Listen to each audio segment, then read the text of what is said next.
Então, resumindo, a minha posição é de que o termo socioemocional, ele combina com a noção de desenvolvimento humano, desenvolvimento socioemocional. Mas, quando ele é usado para classificar ou para qualificar habilidades ou competências, ele acaba criando ruído e redundância.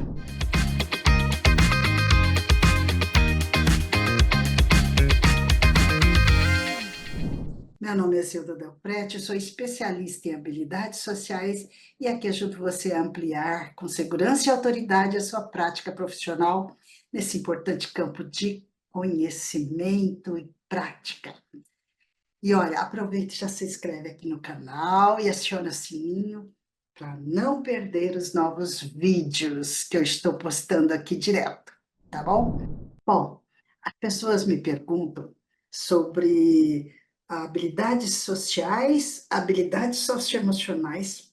Qual a diferença entre essas coisas? Seriam os mesmos conceitos? Como é que é isso? Alguns termos, eles parecem cair no gosto popular muito antes, inclusive, de uma abordagem crítica, de uma abordagem reflexiva, de uma análise realmente teórica, conceitual sobre eles. Eu acho que isso aconteceu com o termo socioemocional, que passou a ser um adjetivo para competências e agora, mais recentemente, para habilidades.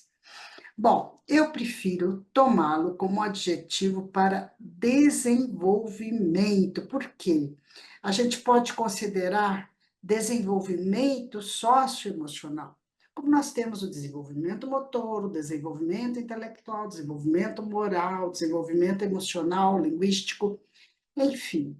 Mas, mesmo assim, eu ainda considero esse emocional uma redundância quando a gente fala em social ou interpessoal. Pelo menos quando a gente analisa do ponto de vista da competência social, da base conceitual das habilidades sociais.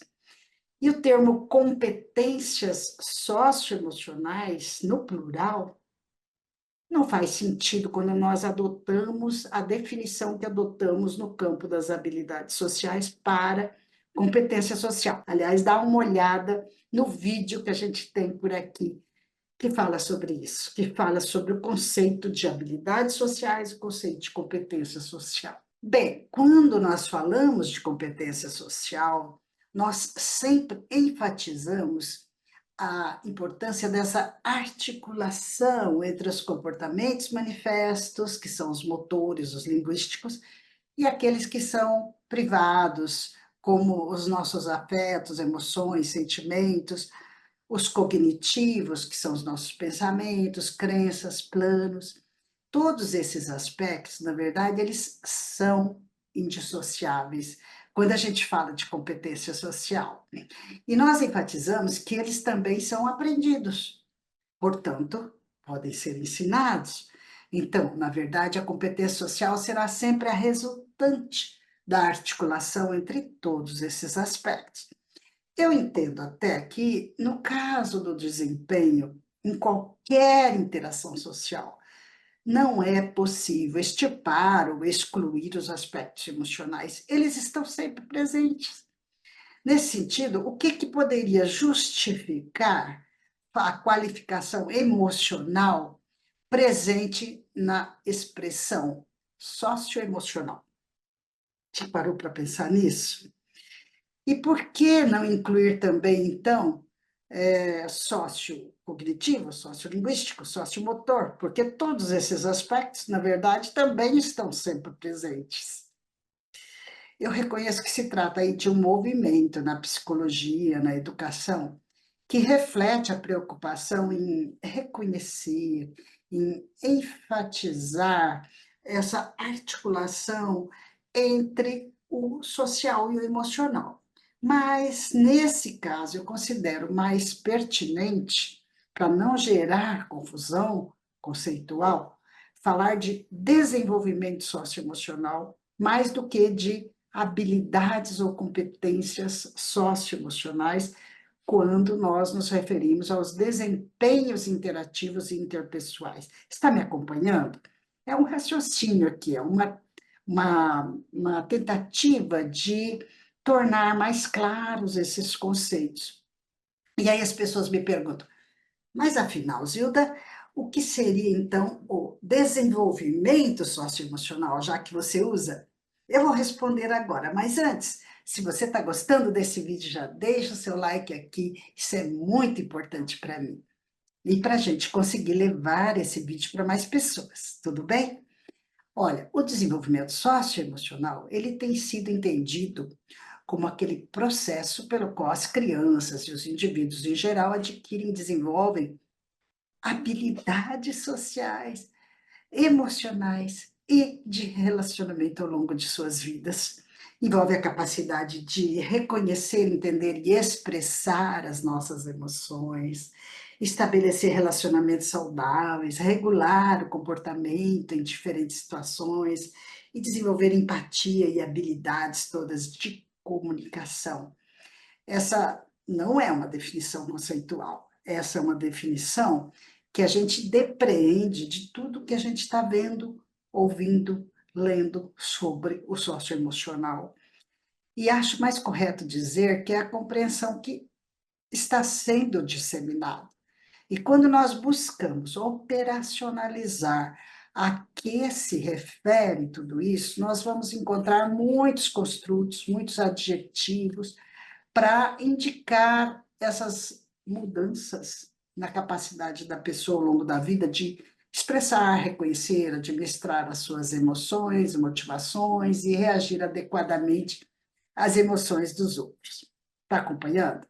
Bom, então, quais construtos são esses? Isso é interessante. Quais construtos estão nesse combo que nós poderíamos chamar de desenvolvimento socioemocional?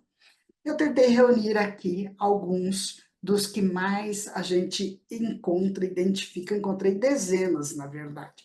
Então, somente para exemplificar, nós teríamos aqui resiliência, autonomia, autoestima, protagonismo, consciência ou consciência social, liderança, otimismo, autodeterminação, organização, foco, persistência, responsabilidade, extroversão, engajamento com os outros, entusiasmo, amabilidade, respeito, confiança, autoconfiança. Bom, teria uma quantidade ainda maior para a gente falar aqui, mas vamos ficar com esses. A maioria desses construtos, eles, na verdade, eles são operacionalizados, a gente consegue vê-los em funcionamento quando a gente trata de relações interpessoais, ou seja, relações que ocorrem por meio de habilidades sociais. Guarda isso. Outros, a relação do indivíduo consigo mesmo, com as suas próprias emoções, claro, quando a gente fala, por exemplo, em autoconfiança. Mas, de qualquer maneira, também se expressa na relação com as outras pessoas, na interação com as outras pessoas. Então, veja que não é fácil definir e operacionalizar esses termos, independentemente de habilidades sociais. Então, é claro também, a gente pode considerar que grande parte desses construtos socioemocionais, eles acabam se vinculando a teorias de personalidade. E aí eles são entendidos como características pessoais, algumas inatas, outras desenvolvidas ao longo da vida, mas, geralmente, com pouca ênfase nos processos de aprendizagem e de ensino. Será que se a gente aprende tudo isso, aprende a ter automotivação, autoconfiança? Claro que sim, mas da forma como eles têm sido tratados, como traços, como características de personalidade, passam a ideia de que não, isso é ruim. Bom, muitos foram os testes, na verdade, desenvolvidos inclusive para medir essas características, e alguns estudos já indicaram a relação entre esses construtos socioemocionais e um repertório de habilidades sociais. É interessante isso. Quer dizer, como a gente diz que eles se operacionalizam pelas habilidades sociais, é natural que se encontre relações quando se estuda traços avaliados com determinados instrumentos e habilidades sociais avaliadas com outros instrumentos, né? Bom, mas eu também acho importante aqui destacar uma diferença que faz toda a diferença. Veja só, a base conceitual das habilidades sociais tem origens e explicações diferentes das teorias de personalidade e dos construtos socioemocionais. Elas têm base nas teorias de aprendizagem, de um modo geral. Então, mesmo reconhecendo os construtos emocionais e como eles estão associados ao repertório de habilidades sociais, no campo das habilidades sociais, eles poderiam ser melhor compreendidos como subprodutos das diferentes classes de habilidades sociais e também dos demais requisitos de competência social. Então, vejam, e não o contrário, não as habilidades sociais como requisitos ou como subprodutos desses construtos. Bem entendido aqui, tá? Ó, recentemente, nesse livro, a gente faz uma análise dos construtos socioemocionais que poderiam ser associados a cada uma das classes de habilidades sociais na infância. Temos uma live até falando sobre isso, mas nós entendemos que é muito viável, é factível também fazer essa análise no caso de habilidades sociais de adolescentes, de adultos, de idosos. Por quê? Porque, no fundo, na verdade, se nós estamos preocupados em promover, em desenvolver resiliência, autonomia, autoestima, protagonismo, todos aqueles construtos que eu falei, respeito, confiança, amabilidade, autoconfiança, na verdade, é indispensável operacionalizar esses conceitos em termos dos comportamentos e habilidades a que eles se referem, ou seja, em termos de habilidades sociais, de comportamentos na interação com as outras pessoas que caracterizam esses construtos. Então, resumindo, a minha posição é de que o termo socioemocional ele combina com a noção de desenvolvimento humano, desenvolvimento socioemocional. Mas, quando ele é usado para classificar ou para qualificar habilidades ou competências, ele acaba criando ruído e redundância. Porque quando a gente vai analisar os comportamentos nos quais eles se baseiam, ou que expressam esses traços, esses construtos, nós vamos encontrar habilidades sociais e os demais requisitos de competência social. Difícil não encontrar, na verdade. Então, para finalizar, eu entendo que o uso do termo desenvolvimento socioemocional seria, assim, o movimento todo que aconteceu, que vem acontecendo, expressa muito mais aí uma forma de valorizar e reconhecer a importância da articulação entre processos sociais e emocionais no desenvolvimento global do indivíduo.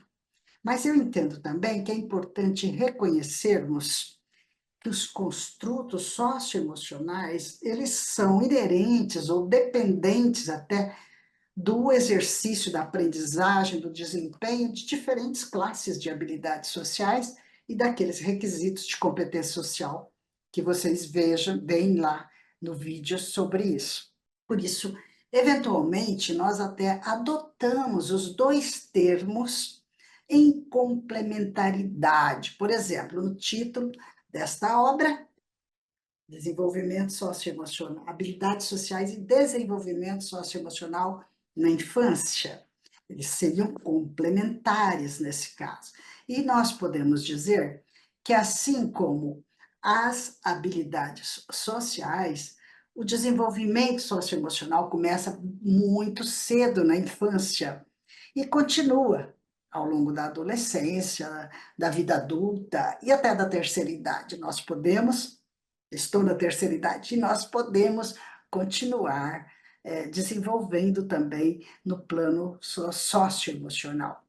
Bom, afinal, desde os primeiros anos, os bebês e as crianças pequenas começam a desenvolver a capacidade de reconhecer e expressar emoções básicas, a aprender a se relacionar com os outros, inicialmente com os membros da família, os cuidadores, e depois com as outras crianças e adultos em ambientes sociais mais amplos. Então, isto é desenvolvimento e aprendizagem também, que é muito difícil separar essas coisas. E à medida que as crianças crescem, elas desenvolvem habilidades sociais mais complexas, como a capacidade de compartilhar, cooperar, resolver conflitos, compreender as emoções dos outros e a regularem também as suas próprias emoções e comportamentos em diferentes sociais, geralmente com maior autocontrole, empatia e maior eficiência também na comunicação. Claro, todo esse desenvolvimento socioemocional depende das experiências, da qualidade das experiências familiares, as interações sociais com o ambiente, as interações com a cultura, com todos esses contextos de desenvolvimento. Por isso, é fundamental, eu entendo, é fundamental que os pais, cuidadores, educadores e profissionais de saúde mental apoiem ativamente o desenvolvimento interpessoal e socioemocional das crianças, sabe como? Fornecendo um ambiente seguro, estável e amoroso, modelando, moldando habilidades sociais e expressão emocional positiva, garantindo orientação e apoio para que essas crianças possam crescer e se tornar adultos saudáveis, felizes e socialmente competentes. Então, esse é o meu recado de hoje. Então, se você gostou, já se inscreve aqui no canal, aciona o sininho para não perder as novas comunicações, os novos conteúdos como esse.